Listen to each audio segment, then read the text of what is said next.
Christopher Reid. I'm the Chief Executive Service Manager in Renfrewshire Council, and I had oversight of the project. Basically, we've been one of two councils operating directly with EHRC and SHRC in the pilot process. What we've been trying to do is come up with an integrated assessment process for the council, which built upon what we were doing in customer service for a number of years now, following a charter mark principle of good decision making. And what we wanted to do in the assessment process was make it something that was integral to every decision that we took, rather than a separate bolt-on exercise.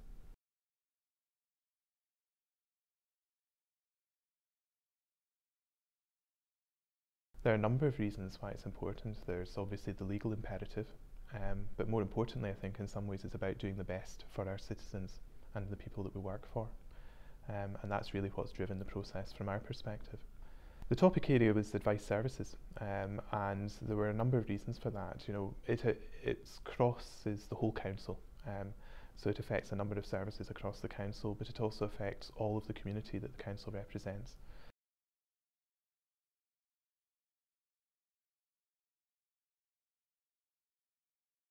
We're building it into our decision-making process, so we've got guidance that's available to all of our managers that we've developed as part of this project. We've got an e-learning package that's been developed as part of this project, which we're going to allow our managers to go through.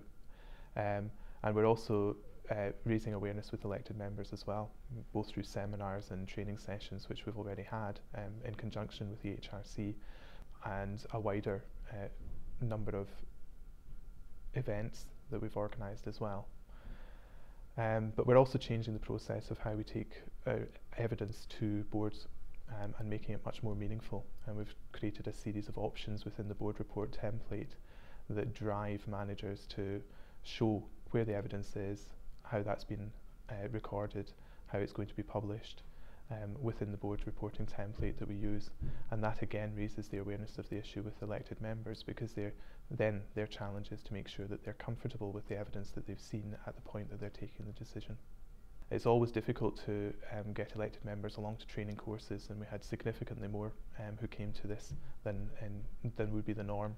There's a very high degree of awareness, there's a very high degree of interest, and I think that they're very focused on the fact that it's an important part of their duty as members to represent their communities in this way and to think about the decisions that they're taking.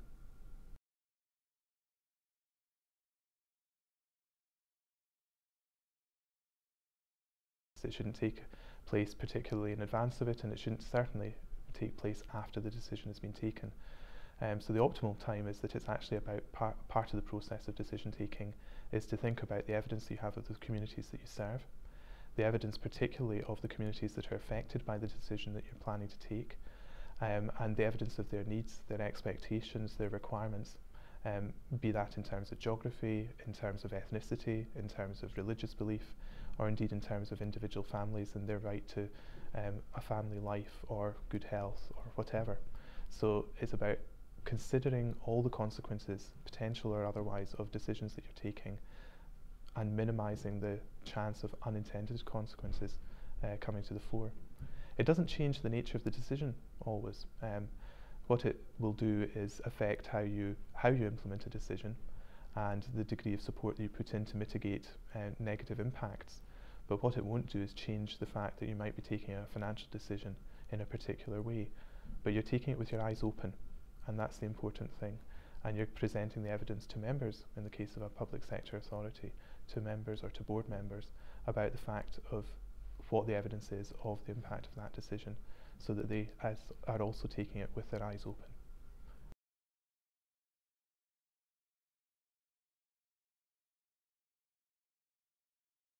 I think there are cultural impacts. I think that for a long time the public sector generally, and indeed the private sector, have decided on the decision that they want to take and then gone about justifying that. And I think that what's changing very clearly is a mindset and an expectation of senior managers and middle managers and team leaders right through the organisation that they have a responsibility to take good decisions. And good decisions mean that you think about the impact that they have on the communities that you're serving. And the whole impact assessment process is about supporting that.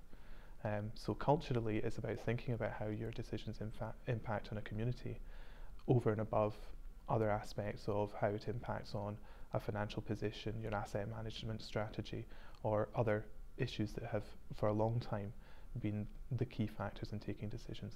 So it's about the representation of the community interest in decision-making process, and that's a cultural issue, but it's one I think that Renfrewshire were ready for because of the way in which we've always dealt with customer service, and it's always been at the forefront of how we've tried to do business as an organisation. So we're ready for it, but it's still a big step forward in terms of evidencing how we're dealing with the communities and how we're delivering services for the future.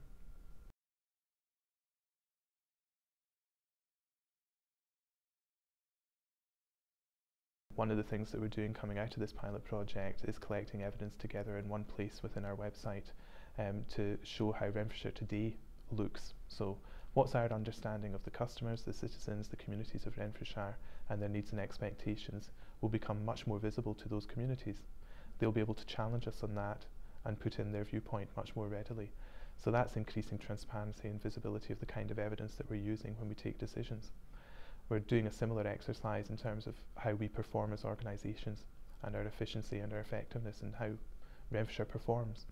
So we need to increase transparency of the evidence that we use as we take decisions, both within the organisation and also to the communities that we serve.